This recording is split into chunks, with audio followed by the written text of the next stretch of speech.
En un apartado rincón de Turquía emerge la enigmática Biblia de Bernabé, un manuscrito milenario envuelto en misterio y asombro. Sus páginas negras y letras doradas plantean una teoría impactante.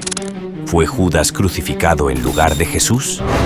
¿Qué otros secretos se esconden entre sus páginas?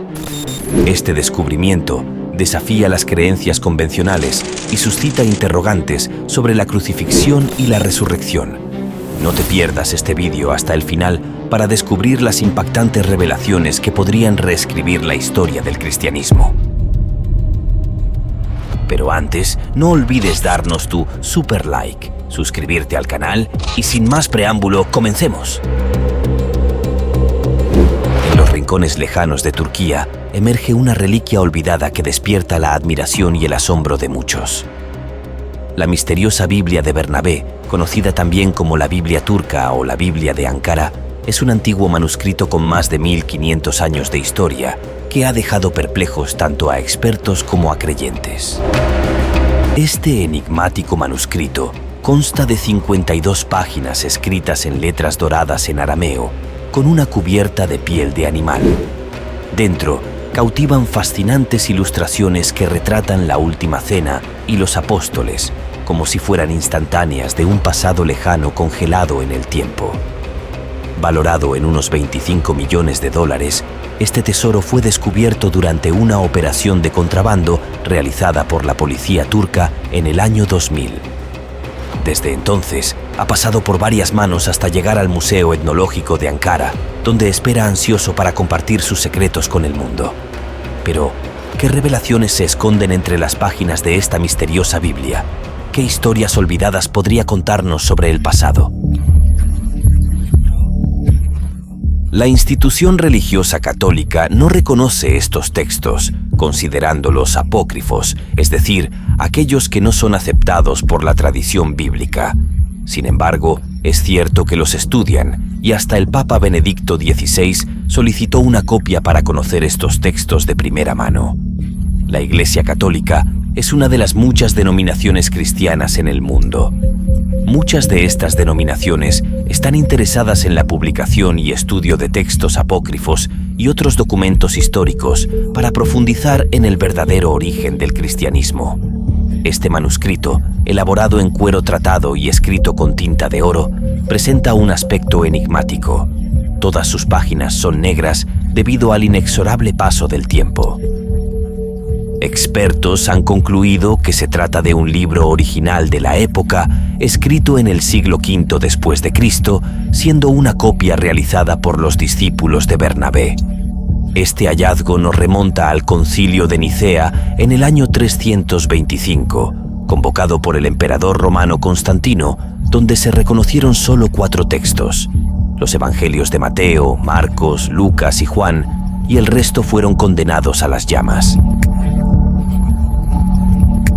Hoy en día, existen más de 150 documentos apócrifos que están siendo estudiados por diversas iglesias, en un esfuerzo por reconstruir el cristianismo antiguo y desentrañar los secretos ocultos en estos textos olvidados. ¿Pero qué contiene este evangelio y qué lo hace tan polémico? En sus 52 páginas, encontramos pasajes que hablan del arrebatamiento de Cristo previo a su captura y crucifixión. En este concepto teológico cristiano, los creyentes serán llevados al cielo para estar con Cristo, escapando así del juicio divino y de los tiempos de tribulación que se profetizan en algunos pasajes bíblicos. Según este evangelio, la captura de Jesús no habría sido llevada a cabo por el ejército romano, como indica la tradición católica, sino por una turba enfurecida de judíos. Además, el texto revela que Judas, el sustituto de Jesús, fue quien finalmente fue entregado a los romanos para ser ajusticiado, marcando una diferencia significativa con la tradición canónica. Este evangelio nos ofrece una visión detallada sobre la vida y el mensaje de Jesús, con notables divergencias respecto a la Biblia aprobada por la Iglesia. En las siguientes líneas, exploraremos estas diferencias en profundidad, desentrañando los secretos y revelaciones que este antiguo texto encierra. En el momento en el que los judíos se preparaban para ir a capturar en el huerto de los Olivos a Jesús, este fue arrebatado al tercer cielo. Este pasaje señala que los judíos fueron a capturar a Jesús cuando la tradición que conocemos es que fue un destacamento romano. La mayoría de los cristianos hablan del cielo como algo único, cuando en realidad en los textos siempre aparece la palabra cielos en plural. En español existe la expresión sentirse como en el séptimo cielo, que remite precisamente al cielo más elevado, donde se supone que se halla la presencia de Dios. El personaje bíblico de Enoc es el que nos ha dejado la descripción más detallada del mundo celestial, ya que según su declaración, los visitó y menciona estos 7 cielos. En este caso, Jesús es arrebatado al tercer cielo, que es donde residen los dioses y semidioses. Es cierto que muchos judíos estaban en contra de Jesús, pero realmente quienes mandaron a capturar a Jesús fueron los romanos, según escritos en las actas romanas. Pero eso no significa que los judíos no participaran, pues al tener estos textos una fuerte influencia del Islam, los ponen en primer lugar cuando quizás fueran ambos los que participaron. Porque Jesús no morirá hasta el fin del mundo y se sacrificó a Judas en su lugar. Si Judas fue crucificado en lugar de Jesús, teológicamente, uno no podría esperar la resurrección de Jesús. Por otro lado, en el Evangelio de Judas se nos narra en uno de sus pasajes que el único apóstol que comprendía el verdadero plan de Jesús era Judas. Pudiera ser probable que se ofreciera para ir a la cruz, y sería coherente con ese entendimiento y amistad que nos narra en el pasaje de Judas. Dios permitió que el discípulo Judas pareciese a los judíos hasta tal punto semejante en su rostro a Jesús, que lo tomaran por él y como tal lo entregasen a Pilatos. Por lo tanto, Dios permite una transformación en la vida de Judas. Es importante recordar que Jesús, siendo nazareo, se distinguía por llevar el pelo largo, una señal de su consagración a Dios en búsqueda de una mayor perfección y santidad. Esta característica nos lleva a reflexionar sobre si Judas también compartía este voto nazareo, lo que podría implicar un profundo entendimiento y conexión con Jesús, y quizás explicaría por qué también llevaba el pelo largo como él. Aquella semejanza era tal que la misma Virgen María y los mismos apóstoles fueron engañados por ella, y el día que se publicó el gran decreto del gran sacerdote, la Virgen María volvió a Jerusalén con Jacobo, con Juan y conmigo, es decir, con Bernabé. Por lo que hasta ahora lo que nos indica en estos textos es que Jesús no murió en la cruz, fue crucificado Judas en su lugar. Judas no le traicionó, sino todo lo contrario, ya que era el único que conocía los planes de Jesús. Temerosa de Dios y consciente de la injusticia del decreto del gran sacerdote, ordenó a aquellos que estaban con ella que olvidaran a su hijo, un profeta tan santo, aunque muerto de manera tan deshonrosa. Este fragmento ha llevado a algunos medios y estudiosos en Teherán, Irán, a afirmar que es un texto que reconoce a Jesús como profeta, pero que niega su divinidad como hijo de Dios. Sin embargo, es importante destacar que en varios pasajes, Jesús nunca buscó ser reconocido como el Mesías por los judíos. Mas Dios, que comprendía el corazón de los hombres, sabía que estábamos abrumados de dolor a causa de la muerte de Judas, la cual mirábamos como la de Jesús mismo y que anhelábamos volverlo a ver. Recordemos que Jesús prometió volver al tercer día, pero claro, según esto no podría volver, ya que nunca fue crucificado. Y los ángeles que guardaba a María subieron al tercer cielo, en el que Jesús estaba acompañado de sus ángeles, y le contaron lo que ocurría en la tierra. Y entonces Jesús habló con Dios y le pidió que le diese medios de ver a su madre y a sus discípulos. En este pasaje intrigante, se relata cómo los ángeles que custodiaban a María llevaron su presencia al tercer cielo, donde Jesús estaba acompañado por sus propios ángeles. En este encuentro celestial, Jesús fue informado sobre los acontecimientos en la tierra, lo que sugiere una conexión entre los cielos y el mundo terrenal. En este momento, Jesús se dirigió a Dios en una conversación divina, solicitando medios para ver a su madre y a sus discípulos desde la distancia celestial. La pregunta fundamental que surge es: ¿con qué forma de divinidad interactuó Jesús en este tercer cielo? ¿Fue una comunicación directa con Dios Padre, una entidad celestial superior, o una manifestación divina particular? Y Dios, lleno de misericordia, envió a 4 de sus ángeles más queridos, Gabriel, Miguel, Rafael y Uriel, que llevaran a Jesús a la casa de su madre, y que no lo dejaran ver por más personas, sino por solo las que creyesen en su doctrina.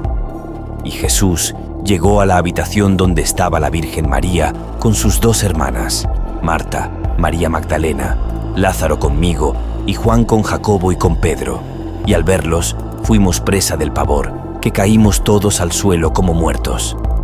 Pero ¿cómo se vaporizó Jesús y subió al tercer cielo? ¿Se teletransportó?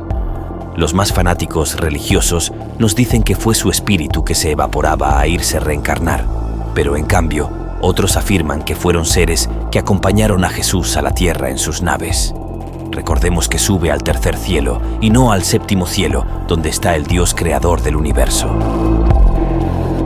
Mas Jesús, levantando las manos, les dijo a su madre y a los discípulos: «No temáis ni lloréis, porque vivo estoy y no difunto, como me habéis creído».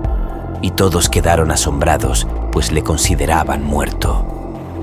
En este pasaje sorprendente, Jesús se dirige a su madre y a los discípulos, levantando las manos para transmitir un mensaje de consuelo y esperanza.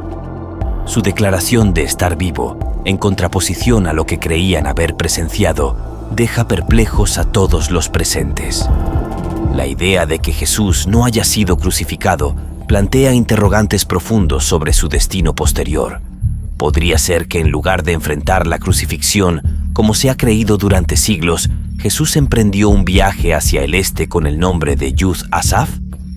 Esta teoría sugiere la posibilidad de que Jesús haya llegado hasta la India, un destino lejano y enigmático, donde habría continuado su misión espiritual de maneras que desafían las narrativas convencionales. En el apogeo del siglo XIX, Rudolf Steiner, un erudito y pensador visionario, desentrañó un fascinante paralelismo entre los evangelios cristianos y los textos budistas. Al descubrir estas similitudes, Steiner planteó una intrigante posibilidad. ¿Podría Jesucristo, conocido en algunos relatos como Yud Asaf, haberse sumergido en las enseñanzas de Buda durante su supuesta estancia en la India? La historia registra que Buda vivió y enseñó en la India entre el 460 y el 480 a.C., mucho antes del tiempo atribuido al ministerio terrenal de Jesucristo. Esta sugerente teoría plantea la idea de un posible intercambio cultural y espiritual entre Oriente y Occidente, donde las enseñanzas de Buda podrían haber influido en el pensamiento y las acciones de Jesucristo, siendo ambos líderes espirituales que buscaban la iluminación y la redención de la humanidad. No es descabellado imaginar que Jesucristo, en su búsqueda de la verdad universal, haya encontrado inspiración en las enseñanzas de Buda. La propuesta de Steiner desafía las fronteras convencionales entre las tradiciones religiosas, invitando a una reflexión profunda sobre la interconexión de las culturas y la universalidad de la búsqueda espiritual humana. Podría haber sido el viaje de Jesucristo a la India un punto de encuentro entre dos grandes tradiciones espirituales, dando forma a un mensaje que trasciende las divisiones geográficas y temporales. Al explorar los misterios de la Biblia de Bernabé, nos enfrentamos a un desafío profundo. ¿Podría esta antigua reliquia cambiar fundamentalmente nuestra comprensión de la crucifixión y la resurrección? ¿O son solo fragmentos de una historia más amplia que aún no hemos descubierto por completo? Quizás la verdadera revelación no reside en la certeza absoluta, sino en la voluntad de cuestionar lo establecido, de indagar más allá de lo evidente. En un mundo donde la fe y la razón a menudo parecen estar en conflicto, ¿no es este el verdadero llamado de la búsqueda espiritual y académica? Que este viaje nos inspire a buscar la verdad, no solo en las palabras escritas en las páginas de antaño, sino también en los rincones más recónditos de nuestro propio ser. Esperamos que hayan disfrutado de este vídeo tanto como nosotros al crearlo. Ahora es tu turno. ¿Qué te ha parecido el contenido? ¿Tienes alguna pregunta, sugerencia o teoría relacionada con el tema? Déjanoslo saber en los comentarios. Nos encantará leer lo que piensas. Gracias por ser parte de esta comunidad. No olvides darnos un super like y suscribirte al canal. Un gran saludo y nos vemos en el próximo video.